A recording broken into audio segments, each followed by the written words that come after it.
Hey, what's up, YouTube? This is Eevee Variety, and this is a different video. It's kind of a news video. I don't really do that much when it comes to commentary on recent events, but this is important to me as it is important to pretty much everyone who was a kid at some point.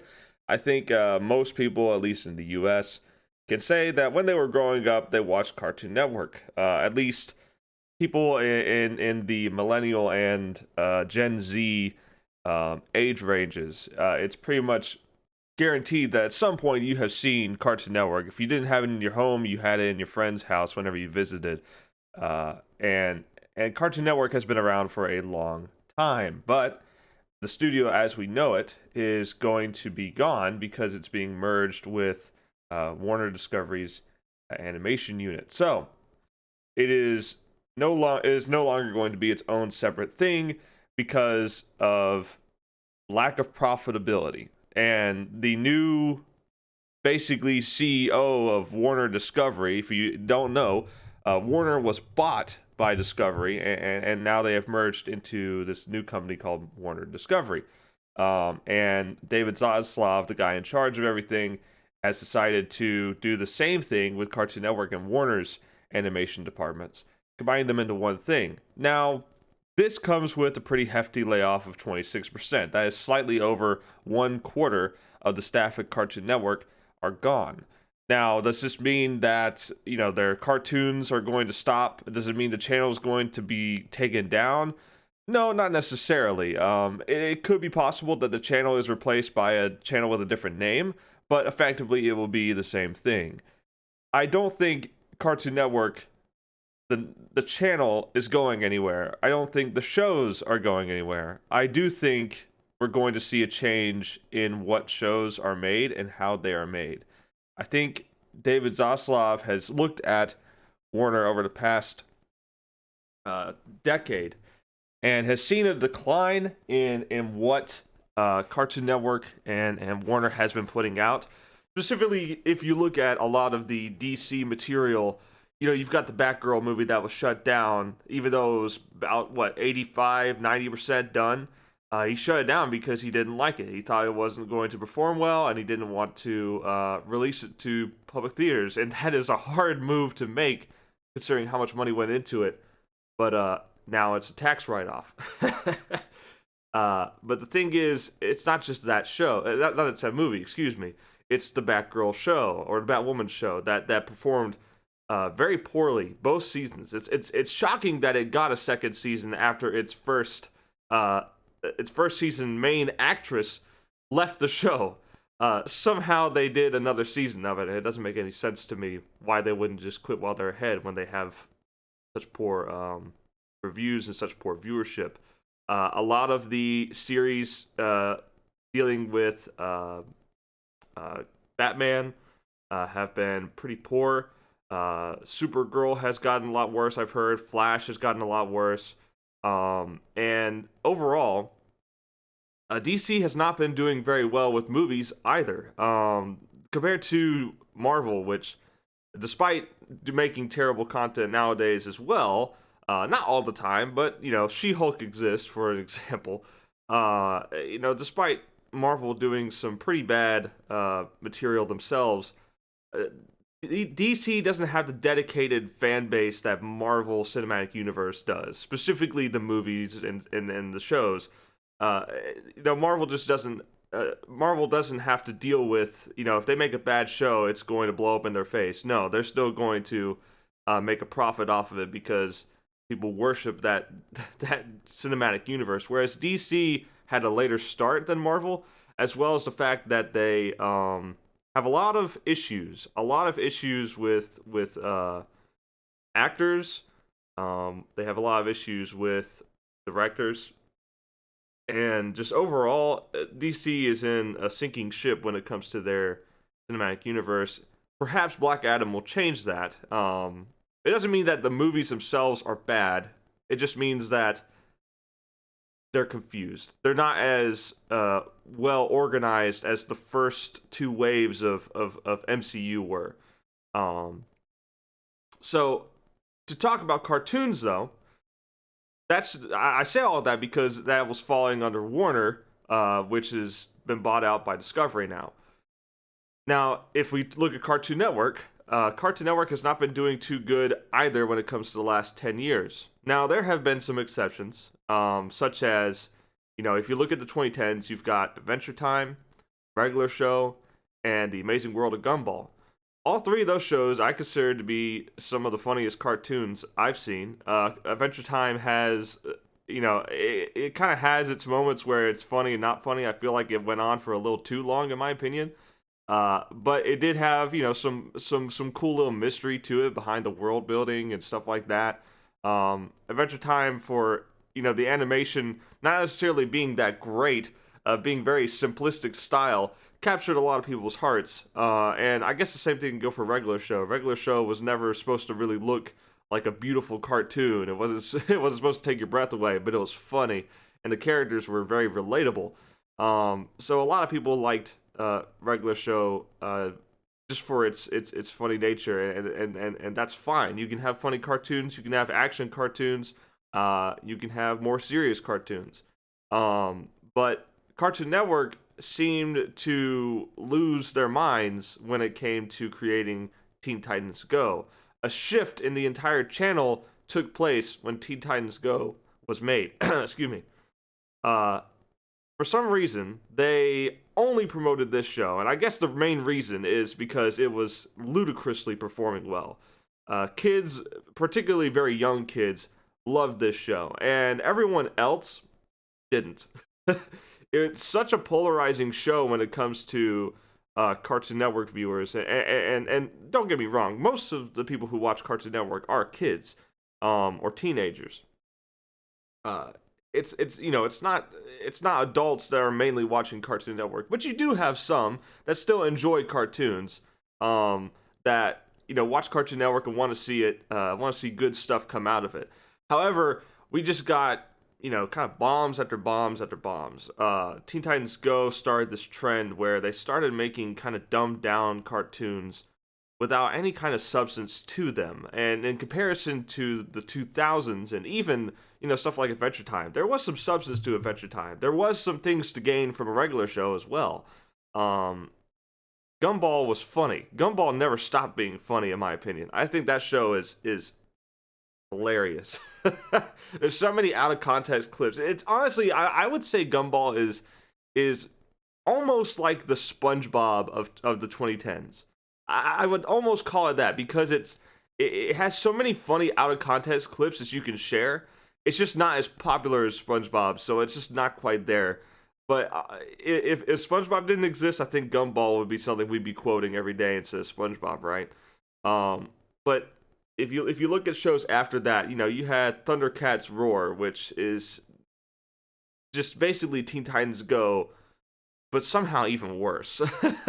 You have OKKO, which I'm not gonna say is a bad show. I did watch a few episodes of it, and it was wholesome. It was cute, but I don't think it really captured as many people watching it as some other shows did.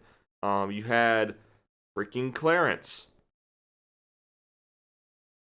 Need I say more? The ugliest cartoon I've ever seen in my life was Problem Solvers. I can't remember if that was 2010 or 2009. But that show didn't last, but like not even a season, I don't think. You've got stuff like I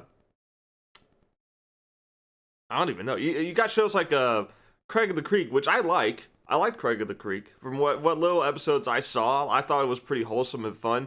But it didn't seem to capture people's attention as much, and maybe that's because it was perhaps too normal, because it was just regular people just in a creek, which is, I know, that's the appeal of it. But you have a lot of cartoons that aren't really catching the attention of kids, and the reason why is because now more than ever, cartoons are competing for children's attention with influencers. You've got people like Logan Paul and well, used to be J Station, who would command an army of children to watch their videos like every day, and it's disgusting because these videos are terrible for kids, but that's where we're at in the cartoon industry. We have to compete with these YouTubers. Me personally, if I ever have a kid, they're not going to use YouTube until they're like 13. because I want them to enjoy cartoons, okay? So you've got this issue here where kids would much rather watch the influencers than the cartoons, because the influencers are more larger than life than some of the cartoons are, and the cartoons that are so wacky and just out there aren't enjoyable by older audiences. And I'm not talking about, like, adults. I'm talking about 10 to 17-year-olds, they're not really enjoying it. And then there's Steven Universe, which I actually think was pretty good the first two seasons. I think Steven Universe had a really good start. The idea of a young boy who has lost his mother, all he has is his kind of washed up rock star dad owning a car wash, that has to learn how to use his powers that his mother left behind for him.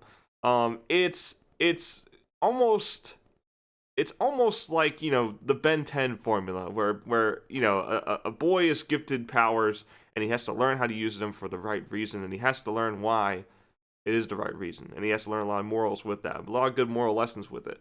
But this show didn't have the greatest writers, and it didn't have the best animation either, especially towards the end. The writers just kind of lost it. Just a few examples. The fusion mechanic, which I think is a cool mechanic on its own, unfortunately comes off, whether it's intended or not, as a metaphor for sex, which, again, wouldn't be a bad thing necessarily if if they didn't have Steven fuse with his girlfriend. I can't remember what her name is. Bonnie? Bonnie, isn't that it? That's a little weird. That's a little weird. Not only because it's a boy fusing with a girl, and that opens up several questions, but not only that, but also like I said, the allegory part. That's a little weird. So you've got this issue with that as well, but also the plot just kind of just loses it toward the end, because a freaking tyrant destroying planets is just forgiven, and she gets to walk free, no consequences, because she was sad. She was upset about Pink Diamond, so Steven forgave her, so she's good to live the rest of her life free. That I don't like. That a lot of people don't like. That the show tried to be like a lesson teaching cartoon, but all the lessons it taught were terrible. And it makes sense when you look at, the people who have made it, which I could talk forever about why those people are not necessarily great. There was some CP drawn by Rebecca Sugar.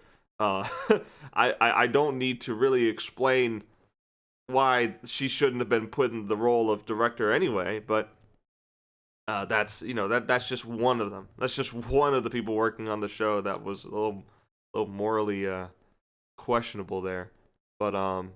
But yeah, so I don't like I don't like Steven Universe towards the end. I like the concept of it, but they just messed it up. They had no idea what they were doing, and if they did, it makes it even worse, right? So, with that being said, let's look at the reaction. Let's look at the reaction to this. We go to Twitter and we look at RIP Cartoon Network, and I'm gonna scroll down. I'm gonna show you some posts. So if you look at this is one of the most common images reposted by people, including myself. I posted this image. And if you notice, look at all the characters here. They're all from the 2000s, or 90s. They go back to the 90s. You got stuff like Johnny Bravo, Dexter's Lab, Powerpuff Girls. Excuse me, I sneezed. And even Scooby-Doo, like Tom and Jerry are over there in the top right corner. You've got all the old characters, all the characters that are 10 plus years old, and you don't see the newer ones too often, with the exceptions that I'll go over in what I believe is one of the next posts. Here we see a similar image here with, again, a lot of the older 2000s characters here. I don't even remember these two, to be honest. I don't think I watched this show. But you see, like I said, a lot of the previous decade cast of characters thrown in here. You do get some like this where it has a good mix of old and new. Hey, the Secret Saturday is nice. I like seeing that getting support. But you see, you see stuff like freaking Clarence, which shouldn't even be on here. But there's a good mix of everything here. But most of the time, if you scroll through, you're going to see a lot of the older stuff, with the exception of these three, which is what I was talking about. You see a lot of Regular Show, Adventure Time, and Gumball, because those shows were actually very good. They were well received by audience, but again, you go to this one. It's another image of the 2000s characters. This is a crying Pepe. This one is actually, I believe this might be a fan art one. But again, primarily the older characters. You don't see anything here from the recent shows. Well, you do see Craig of the Creek. Excuse me. Uncle Grandpa, which is also a bad one. I didn't mention that earlier. Clarence again. Okay. So this one has like a good mix, but if you just scroll through here, it's mainly the 2000s. It's mainly the 2000s, or even stuff like, the Looney Tunes, Tom and Jerry, the Flintstones. This is really going back here. The general consensus among the internet, not answering a poll or anything, they're answering with their posts. They're answering with really how they feel, is that the old days were just better. The old days were just better, and very few new things from Cartoon Network captured the audience as well as it did back in the day. And it just kind of proves what me and several other, not several, probably thousands, millions of 90s kids have said this at some point in our lives. They don't make them like they used to. That's a very boomer thing to say, but I think there's some merit to it, because as kids who grew up with really great cartoons from the 90s and 2000s, I mean, you think of the giants like Teen Titans. You think of, when you think of comedy, you think of Adventures of Billy and Mandy, right? You think of the Looney Tunes, the Scooby-Doo, what's new Scooby-Doo, Courage the Cowardly Dog. I mean, I'm just looking at this post here, and I'm going through Kids Next Door, Ed, and Eddie. My lord, Ed, and Eddie is so funny.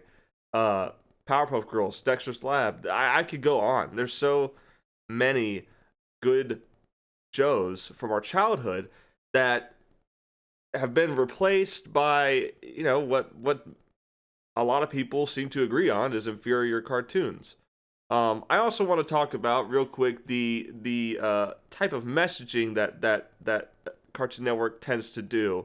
The messages themselves hasn't changed too much. It's the delivery. So if you look at, I can't show the footage because last time I did, my video got struck for copyright. But there's a scene in Teen Titans, the original. There's an episode, actually, an entire episode that deals with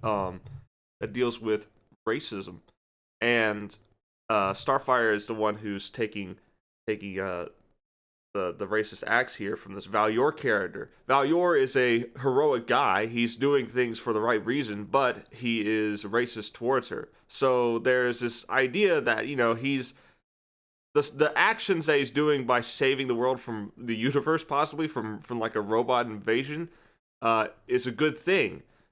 But does him doing one bad thing make him a bad person? Well, that's up to interpretation. The show never tells you how to think. The show doesn't tell you, like, this is how you should think about Valyor. You shouldn't think that he's a good guy doing a bad thing. No, he's a bad guy to the core. It doesn't do that. It doesn't do that at all. It lets you decide that for yourself.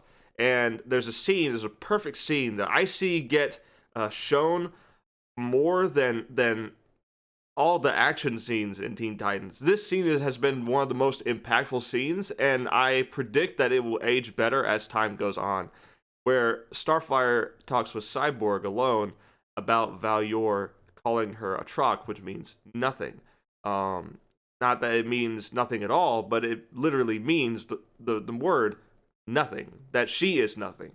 And obviously that's hurtful, and she doesn't like it. So Cyborg is recognizing this now and says, "I'm sorry you feel that way." And Starfire asks, "Do you know how it feels to be judged simply by how you look?" And Cyborg answers, "Of course I do. I'm half robot." which which is, as you look back on it now as an adult, it's funny because you know what they were getting at, but it is very funny to look back and have him say, "Of course I do. I'm part robot." But as a kid, I remember watching that and, really getting the message out of it. I was probably about like 7, 8 years old. And me watching that episode, like, that really impacted me there. I'm like, okay, words definitely matter. I should be careful how I use words. And having gone through some light bullying myself through elementary school, that really resonated with me. I felt like Starfire in that instance. And I didn't have to relate to her on like a physical level. I could relate to her character struggle. And now that's really good messaging. And at the end of the episode, Valior flies off unchanged. He's the same as when he arrived.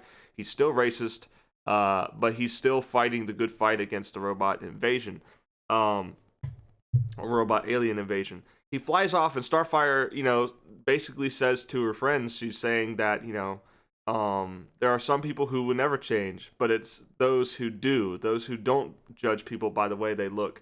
Those are the ones whose opinions matter. And that's a really great statement. That is not antagonizing someone who believes differently than you. That is accepting the fact that people will believe differently than you and that you can't change that. You can try, but you can't make them change. But if that's the case, just don't listen to them. Just move on with your day. Just move on with your day. Be the best person you can be and hope that your actions change. Because Starfire never verbally confronts Valior about it. She shows him that Tamaranians are great. She shows him that Tamaranians, her species, are useful. They are not nothing. She shows that, but Valior doesn't care. Because he's going to be the way he is no matter what. He's not going to change his mind. And again, that is a great message. That is a great message to show that, don't tell someone, but also don't expect it to work every time. Because it's not going to work every time. That is a realistic, great message to give to kids about racism. And it has stood the test of time and will continue to get better as it ages. However, if you look at Cartoon Network's messaging now, there was an animated kind of collaboration, I think, between different cartoons at the time, with Steven Universe kind of taking the brunt of it, I believe. And there's like some kids on the beach or whatever, and they're like playing around or whatever, and then Garnet just kind of walks up and says, "Hey kids, don't be racist." I'm paraphrasing, of course, but I was paraphrasing with the Teen Titans part too. The main thing is there's no attempt to be creative. There's no attempt to be real with it. It's just telling kids what to do. And if there's one thing that will turn a kid's attention off of whatever they're watching, it's telling them what they should do. Instead, you should show a character finding out what to do by some kind of, if it's a superhero show, it should be some kind of over the top action set where they're fighting an alien invasion and they're teaming up with basically a guy who's almost like Superman from another planet. Like it should be something like that. It shouldn't be a character walking on stage and telling them, "Hey, don't be racist," and pointing a finger at them, literally. So it's there's no attempt to be creative, and that's the main thing about Cartoon Network's writing. The show writing is so important, possibly more so than the animation itself. If the writing of Steven Universe were good, I think we could all agree that we could overlook some of the animation errors, not completely ignore it, but to appreciate the story for what it is and admit that the art itself might be a little lacking, but the story itself is good. Um, it's not though, and a lot of shows that Cartoon Network has put out in recent time have not had good writing, have not had good messaging, and I think part of it is kids just tuning out of it because they don't want to be told what to think. They don't want to be told what to do. And I think another part of it is parents just not wanting their kids watching these shows because they don't agree with the messaging. They don't agree with how the messaging is told. And I think that is ultimately a good example of what Teen Titans was trying to say, is that you're not going to change everyone's mind. Some people are not going to change because you want them to. It takes them doing it themselves. And I think overall, that speaks volumes for the current state of Cartoon Network, or Warner Cartoon Network, or whatever it's going to be called, right? The strategic realignment is what Zaslav says. So, overall, this can either kill Cartoon Network entirely in the future, or it could force them to think more creatively. What cartoons they make now are going to have to be profitable. And because Zaslav will cancel them. We have seen that. Zaslav will straight up just delete staff if he thinks they're not profitable, which is, brutal, but ultimately kind of the smart business decision when you think about it. When you think about it from a business position only, it's a smart decision. But if you look at it with people, it hurts because there's a lot of animators and stuff like that are being fired. So I feel bad for all the people let go. But in this new future now of Warner Discovery, Cartoon Network is going to have to make cartoons that are profitable. They're going to have to make cartoons that work. Otherwise, they're going to go down. So it's interesting what will happen from here. And same thing goes for DC. DC movies and series are going to have to be good from now on. Which I'm not saying all of them are bad. By no means am I saying that. But there's a lot of them that are. So ultimately, yeah. I mean, they're going to have to pump up the quality. They will have to pump up the quality. Otherwise, the Cartoon Network will completely cease to be. And that is all up to the people who hire directors, the people who hire art directors, the people who hire writing teams. It is all up to them. They have to get people who have actual experience, have actual quality behind their gallery of sorts of work. And hopefully, if they're smart and they really want to make money, they'll bring back Teen Titans.